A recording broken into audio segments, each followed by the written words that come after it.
Let the player create his own solutions. We're adding a lot more depth to hacking. So you have a lot more control, a lot more flexibility in how you hack the world. So one big category of hacking in Watch Dogs 2 is the entire branch of pushing remote controls to its limit. One of the big things on Watch Dogs is hacking vehicles. I think this is a real game changer because vehicles are everywhere in the world, and if you can hack into the drive system of a car, you can pretty much drive it wherever you want. So making sure if you see a forklift in the world, it shouldn't be a forklift. You can just like move the box up, down.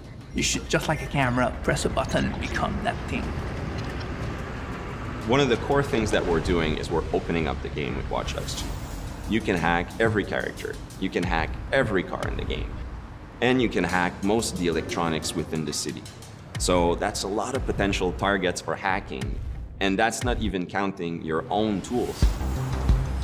Well, in Watch Dogs 2, we brought in a lot more toys and things to play with because we wanted to embrace the maker culture. DedSec have these really interesting, intricate guns. They're built on a 3D printer. Basically the cutting edge technology of 3D printing, which is actually building it with metal. It's also got this really cool taser. So if you want to play the game completely non-lethal and not actually kill anybody, you can totally do that. We're playing with a lot more crafted items and a lot more of little devices that you can use.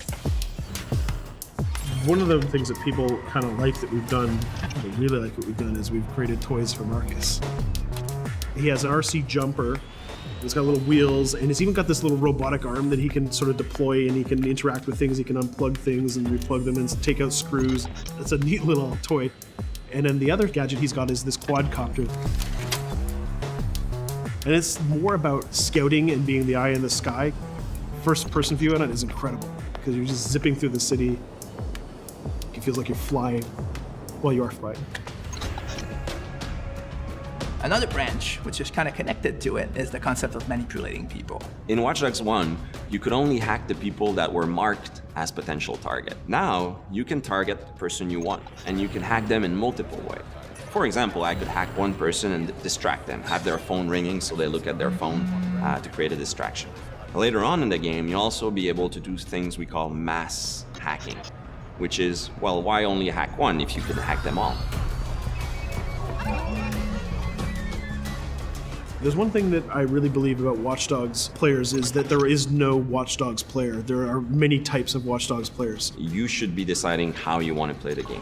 So that means you can play a mission full gun blazing, that's the way you like to play, full stealth, or through hacking only, project yourself in computers, take control of electronics, influence people, and try to get to your goal that way. We try to really support all players' types across all different styles of play, and also allow players to combine and mash these styles and play together too.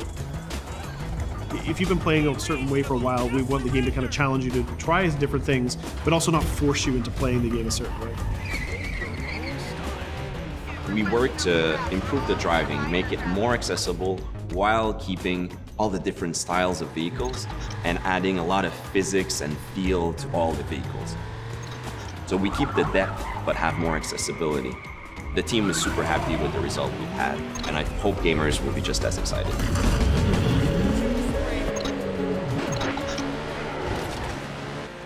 We are very excited by the potential of what we call seamless online. We start doing that in Watch Dogs 1, so we're expanding on that. We cross path with friends in the city. So you playing in single player and you're crossing path with another player who's also playing in single player. Both of you are members of DedSec, so you're friends, and you can just walk up to each other, you'll say hello, hit the button, and form a co-op team. And what we're going to be showing in the next couple of months is an example of how those things work together to create magical gameplay moments.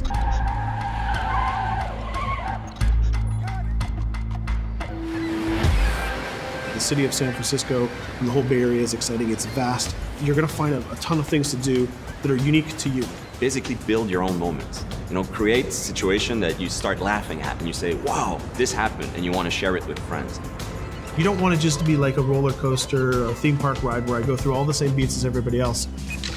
You decide what you want to be spending your time doing.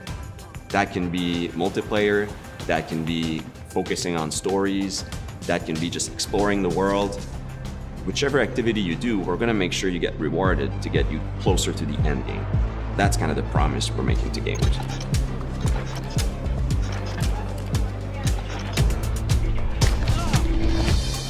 You always know it when something starts to click, it starts to work. Everything changed. You stop seeing individual components, animations, or texture maps, or vehicles. You just start to see the experience as a whole. It changes on the floor. People get excited about it. This is it. It exists. We are always making the game with the player in mind. They have always been the driving force. When you come with a sequel that really earns its due, that really does a lot of new things, that has a lot of surprises, it's a great feeling. In the end, there's nothing more accurate